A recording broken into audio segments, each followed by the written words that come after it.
أعوذ بالله من الشيطان الرجيم بسم الله الرحمن الرحيم إن المتقين في جنات وعيون ادخلوها بسلام آمنين ونزعنا ما في صدورهم من غل إخوانا على سرر متقابلين لا يمسهم فيها نصب وما هم منها بمخرجين نبئ عبادي أني أنا الغفور الرحيم وأن عذابي هو العذاب الأليم۔ بے شک متقی لوگ باغات میں اور چشموں میں رہیں گے، تم ان باغات میں داخل ہو جاؤ سلامتی کے ساتھ، اس حال میں کہ امن کے ساتھ رہو، اور ہم اس کینے کو ان کے دلوں سے نکال دیں گے جو ان کے دلوں میں ہوگا اور وہ بھائی بن کر رہیں گے اور تختوں پر آمنے سامنے بیٹھے ہوں گے، اور جنت میں ان کو کوئی تکلیف نہیں پہنچے گی اور نہ وہ وہاں سے نکالے جائیں گے۔ اے پیغمبر صلی اللہ علیہ وسلم، آپ میرے بندوں کو خبر دیجئے، واقعتاً میں ہی بخشنے والا ہوں، مہربان ہوں، اور میرا عذاب ہی دردناک عذاب ہے۔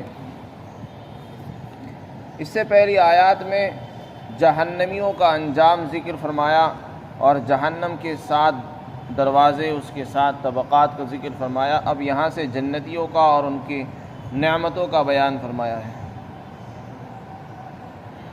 جنت میں کون لوگ جائیں گے؟ جنت میں متقی لوگ جائیں گے۔ متقی اس کو کہتے ہیں جو اپنے آپ کو گناہوں سے روکتا ہے۔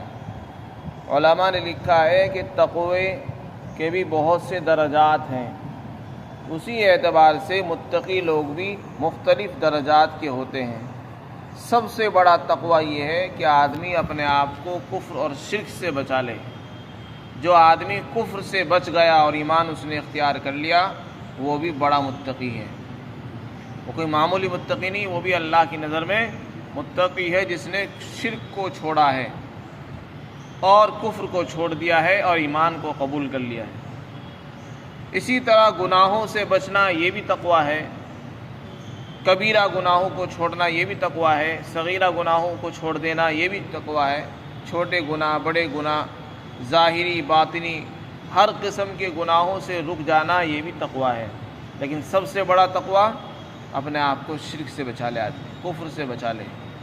تو قرآن کریم کی اس آیت شریفہ میں اللہ نے فرمایا کہ متقی لوگ جنت میں باغات میں رہیں گے، چشموں میں رہیں گے۔ جنات جنت کی جمع ہے، جنت کے معنی باغ کے آتے ہیں۔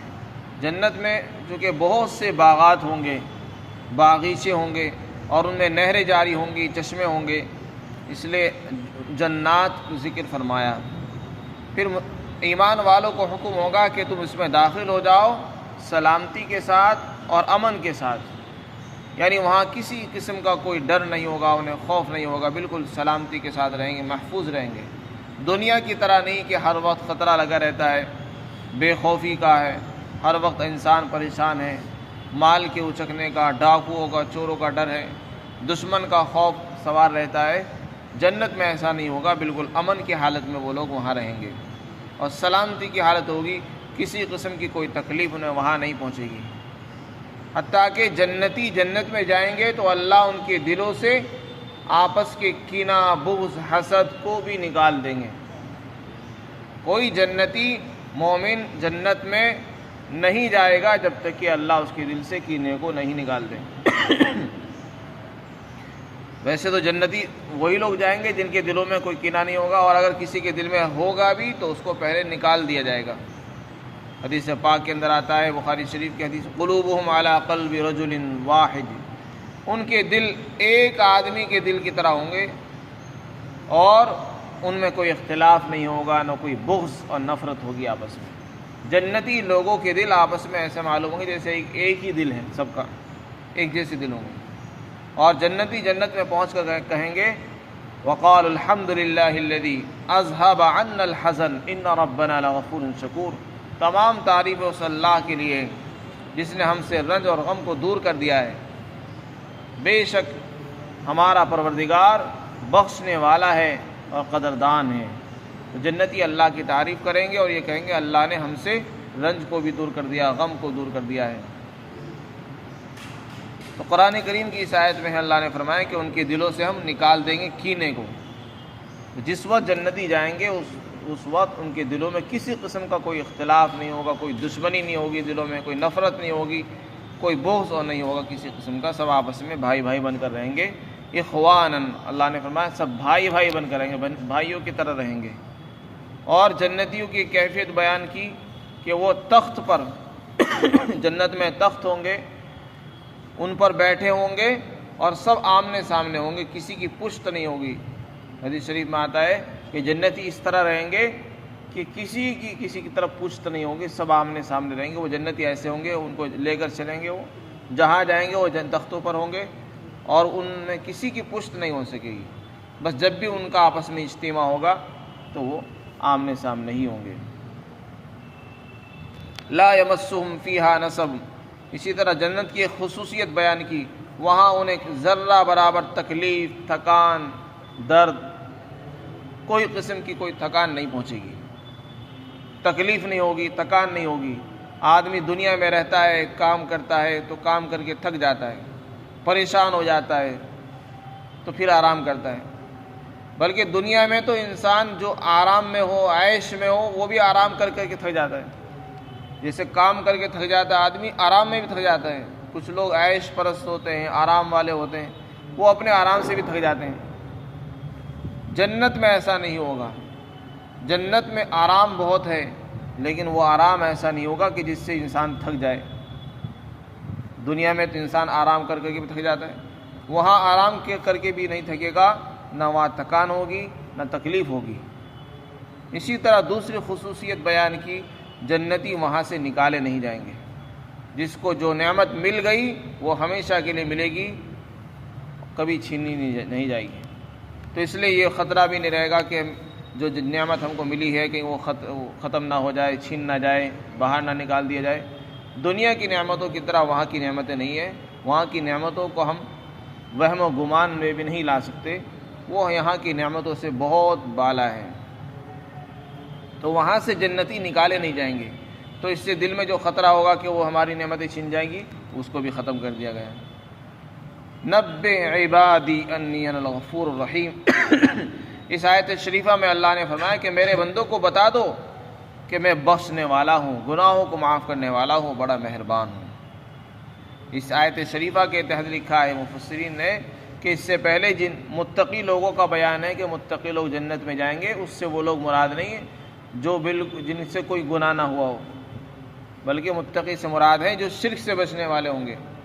شرک سے بچے، ایمان قبول کر لیا، پھر ان سے کچھ گناہ بھی ہو گئے، تو جن سے کوئی گناہ نہ ہوا ہو وہ تو جنت میں جائیں گے ہی۔ یہاں وہ لوگ مراد ہیں جو شرک سے بچ کر ایمان قبول کر لیا انہوں نے اور ان سے کچھ گناہ بھی ہو گئے، تو وہ بھی جنت میں جائیں گے۔ تو آیت شریفہ سے یہ پتہ چلا اللہ تعالیٰ اپنے بندوں کو نا امید نہیں کرنا چاہتے اور ان کو امید دلا رہے ہیں کہ میرے بندو اگر تم سے گناہ بھی ہو گئے تو مایوس مت ہو، تمہارا پروردگار بڑا بخشنے والا ہے، بڑا مہربان ہے۔ اس لیے اللہ کی ذات سے کسی کو نا امید نہیں ہونا چاہیے۔ تو جیسے کامل ایمان والے جنت میں جائیں گے، اسی طرح وہ ایمان والے بھی جنت میں جائیں گے جن سے کوئی گناہ ہو گیا ہو۔ بس اتنا فرق ہے کہ پہلے اللہ تعالیٰ ان کے گناہوں کی سزا ان کو دے گا، اور جب گناہوں سے پاک اور صاف ہو جائیں گے، اللہ کی طرف سے بخشش ہو جائے گی، تو پھر اللہ تعالیٰ ان کو جنت میں داخل فرما دے گا۔ اللہ بخشنے والا ہے، اس میں کوئی شک نہیں ہے، مہربان بھی بہت ہیں، لیکن اس کا عذاب، اس کی پکڑ بھی بڑی سخت ہے۔ اس کو عذاب دینے کا اختیار ہے، اگر چاہے گا تو گناہوں پر سزا بھی دے سکتا ہے، اور چاہے گا تو وہ بغیر سزا دیے ہی جنت میں داخل کر سکتا ہے، اس کو دونوں طرح کا اختیار ہے۔ لیکن انسان کو نا امید نہیں ہونا چاہیے اور گناہوں کے اندر ہی پڑے نہیں رہنا چاہیے۔ اگر گناہ ہو جائے تو توبہ کر لے، اللہ کی ذات سے امید رکھے، اور جنت میں انشاءاللہ اللہ تعالیٰ داخل فرمائیں گے۔ تو اس آیت شریفہ میں امید دلائی گئی ہے کہ میرے بندوں کو کہہ دو کہ میں بخشنے والا ہوں، یعنی گناہ بھی ہو گیا ہو تو آدمی ہمت نہ ہارے بلکہ عمل کرتا رہے، اللہ کے لیے عبادات میں مشغول رہے، اللہ کی فرمانبرداری، رسول اللہ کی اطاعت کرتا رہے۔ اور اللہ تعالیٰ رحیم بھی ہے۔ رحیم کے معنی مہربان، بڑا رحم والا ہے۔ حدیث شریف میں آتا ہے کہ اللہ کی جو رحمت ہے وہ بہت وسیع ہے۔ قرآن میں بھی ہے وَرَحْمَتِي وَسِعَتْ كُلَّ شَيْءٍ وَأَنَّ عَذَابِي هُوَ الْعَذَابُ الْأَلِيمُ، اور میرا جو عذاب ہے وہی دردناک عذاب ہے۔ اس میں یہ بیان فرما دیا جیسے میں بخشنے والا ہوں اسی طرح میں سزا دینے والا بھی ہوں، میری سزا بھی بڑی سخت ہے۔ تو یہ سزا دینا بھی میرا اختیار ہے، گناہ معاف کر دینا یہ بھی مجھے اختیار حاصل ہے۔ اس لیے بندے کو اللہ کی ذات سے ڈرتے بھی رہنا چاہیے اور اللہ کی ذات سے امید بھی رہنی چاہیے۔ یہی ایمان والے کی شان ہونی چاہیے کہ وہ اللہ کی رحمت سے امید بھی رکھے معاف ہونے کی، اور اللہ کے عذاب سے ڈرتا بھی رہے پکڑ نہ ہو جائے کہیں۔ ان دونوں کیفیتوں کے ساتھ زندگی گزارے گا تو انشاءاللہ زندگی اس کی سکون اور عافیت کی گزر جائے گی۔ اللہ تعالی ہم سب کو ابھی عمل کی توفیق عطا فرمائے۔